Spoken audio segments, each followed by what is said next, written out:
দলে ছাড়ে, কিন্তু মাননীয় প্রধানমন্ত্রী শেখ হাসিনা দলে তারেক জিয়ার যেন ফাঁসি হয়, ফাঁসি ওখানে না আমাদের দেশে হবে। আমি যদি হই তাহলে আমার সমস্ত শরীরের রক্তটাকে আপনাদের ডায়ালিসিস করতে হবে। অতএব যদি আমার সারা শরীরের রক্ত ডায়ালিসিস হয় তাহলে সিদ্দিকুর রহমান আওয়ামী লীগ নমিনেশন না দিলে অন্য কোনো দল থেকে স্বতন্ত্র বাড়তে হবে।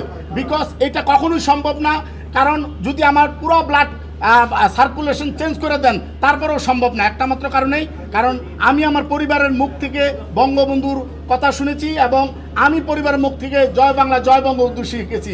সো আমি মনে করি আমি যেহেতু একজন পিওর আওয়ামী লীগ পরিবারের সন্তান, যারা পিওর আওয়ামী লীগ পরিবারের সন্তান তারা কখনোই নমিনেশনের আশায় কখনোই অন্য দলে যেতে পারে না এবং যাব না। এবং আমি সিদ্দিকুর রহমান আমিতে বিশ্বাসী নয়, আমরাই বিশ্বাসী। সেটা যদি বলি 2018 সালে প্রথম যখন লন্ডন দূতাবাসে যখন বঙ্গবন্ধুর প্রতিকৃতি অবমাননা হলো, তখন বঙ্গবন্ধুর সাংস্কৃতিক জোট থেকে আমি এবং আমার আপা তারানা হালিমের নেতৃত্বে আমরা তারেক জিয়ার বিরুদ্ধে ওখানে ওই জঘন্য কাজটির জন্য আমরা একটি স্মারকলিপি দিয়েছি।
কিন্তু মাননীয় প্রধানমন্ত্রী শেখ হাসিনা দলে তারেক জিয়ার যেন ফাঁসি হয়, ফাঁসি ওখানে না আমাদের দেশে হবে। মাননীয় প্রধানমন্ত্রী যখন একের পর এক উন্নয়ন করা শুরু করলো, এই দেশের কিছু মানুষ তাদের নাম বলতে চাই না, তাদের নাম বললেও আমার ঘৃণা হয়। আগে দলে ছাড়ে, কিন্তু মাননীয় প্রধানমন্ত্রী শেখ হাসিনা দলে কিন্তু আমরা বলতে চাই খুনি তারেক জিয়ার যেন ফাঁসি হয়, ফাঁসি ওখানে না আমাদের দেশে হবে। কারণ তারেক জিয়া তো এমনিতেই খুন করে গিয়ে ওখানে পালায় আছে।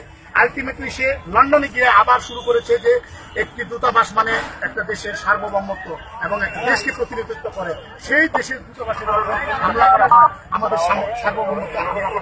সেই জন্য আমরা শিল্পী যারা, আমরা বঙ্গবন্ধু সংস্কৃতি